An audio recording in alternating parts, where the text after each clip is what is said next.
In this video, I'm going to share with you the essentials when posing and wrapping a newborn. So whether you are using the beanbag or wrapping for a basket or a prop use, these essentials should be by your side in a trolley or a nice cute basket like this. It's pretty much that's all you need. You don't need a big trolley. Whatever works or tickles your fancy is fine. So what I use, and I'm going to share with you inside my basket. So what I have on standby next to me whenever I'm working with a baby is obviously they call them like towels or cloth nappies, hand towels, face washes, whatever it is. It's pretty much, I use two sizes. The big one, so these you can get them from any homeware store or department, wherever it is, Targets, any sort of similar departments.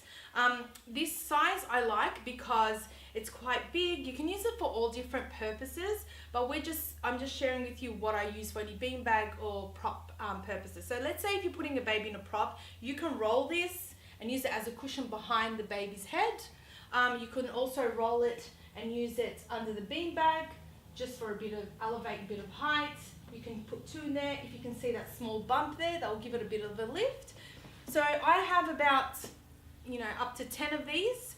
I also have these small blankets that I used to use for my kids, that I've gotten from gifts and things like that. They're small, like pram blankets, but I also use these as well. So if you have kids, this is great. Don't throw out things like this. You can use it for your newborn because you're not going to wrap a baby in this. You're going to use it for posing and comfort purposes.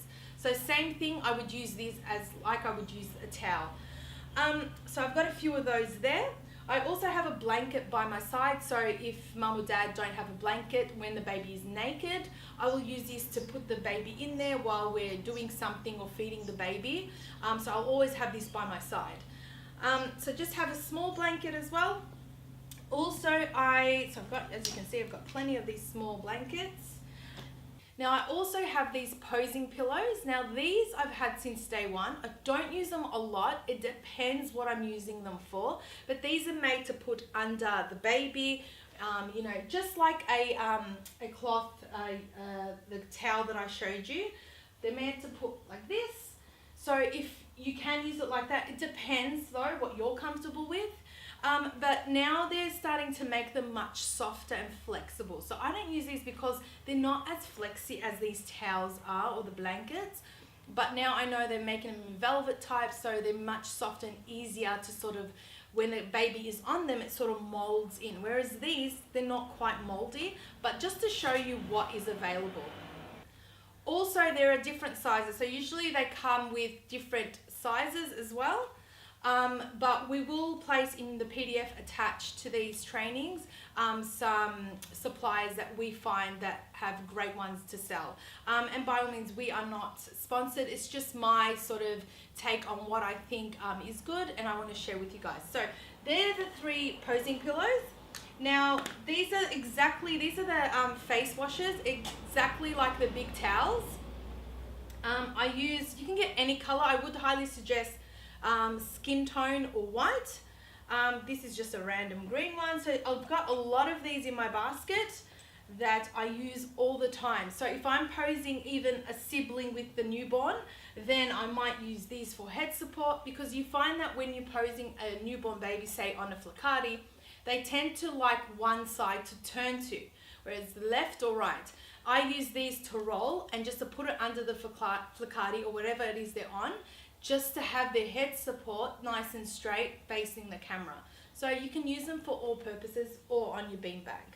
So I always have as well a hand sanitizer right next to me. So if I'm working with the baby, I've given the baby to mum to feed, and then I've gone and touched other things, I always make sure parents can actually view me using it so they know that I'm being hygienic. So I'll just grab a bit and just pop it on my fingers, not too much because you don't want the smell to sort of irritate the baby as well. And then I've got just something to help the sibling get distracted and look at me while or give it to the parent while I'm trying to take the shot of the sibling and the baby. So things like this that you currently find yourself using is always good to have in like a basket or a trolley. Another thing I can't live without is the baby shusher. Now, I used to live without it about a year ago, so it's been with me for a year now, and I used to just use, if you're starting out and you find that this is only about $60 Australian, but if you just want to get, if you just don't have much clients to go spending any money, then download a free app called Sound Sleeper, and that will be in your PDF as well. So that's a free app, but it only goes for 30 minutes, I think, and then you have to restart it, which worked with me for years. So I had that on my phone, on my iPad, and any other electronic device I was using in my studio, and I'd play that over and over. It does the womb sound, the shushing sound as well. But the baby shusher is great because, if I can turn it on, it's got volume as well, so if you don't want it too loud. But be warned that parents do end up sleeping on your couch when you turn this on and you've been in a session for a period of time. So it's great to use. And we'll have that in your PDF of where you can purchase that as well. So these are made, like you can hang on your wrist, or you can, you know, if parents buy them, they can put them in prams and things like that. But there's something that will help soothe your baby to help you is really, really important. Other essentials I use are baby wipes. Just make sure they're fragrance free, alcohol free, and if you can get like organic ones, even better, just in case any newborn, because they're a newborn, parents still don't know what their child might react to, so having things like that is really important. And I know many new photographers skip these sort of things. I had to learn as I went along, so that is really important to have. Also, I have, for obviously the blankets that I use and to clip up my blanket on my beanbag, are just these clips that you can get off eBay from any supplier. Usually when you buy your beanbag, most suppliers sell these as well. These I've had forever. Some have broken, just buy new ones. These are plastic. I'd highly suggest either the strong, these ones, the plastic ones, or the metal ones as well. So test and see what you like. And also, I have a heater, so a portable heater that I have if it's a cold day. We are in the summer at the moment, so I just use my air conditioning that's mounted on my wall, and that heats up the whole place. That's got aircon and heating. So make sure if your studio space is cold, it has to be roughly around 22 to 25 degrees Celsius roughly.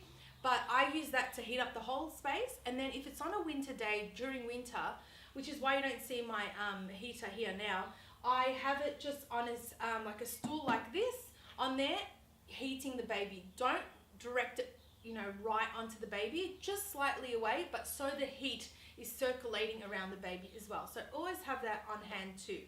Another thing, and probably the last thing I have to actually wrap a baby and get started with the essentials that I have, is my nude wrap. And this I call the base wrap. So you'll see a video in the wrapping video tutorials all about using the base wrap. But it's pretty much, you can use a white, I'd suggest a skin color wrap, whether mainly around this tone or lighter, just to use this to wrap a baby under whatever color wrap you decide to wrap a baby in for posing purposes and prop purposes.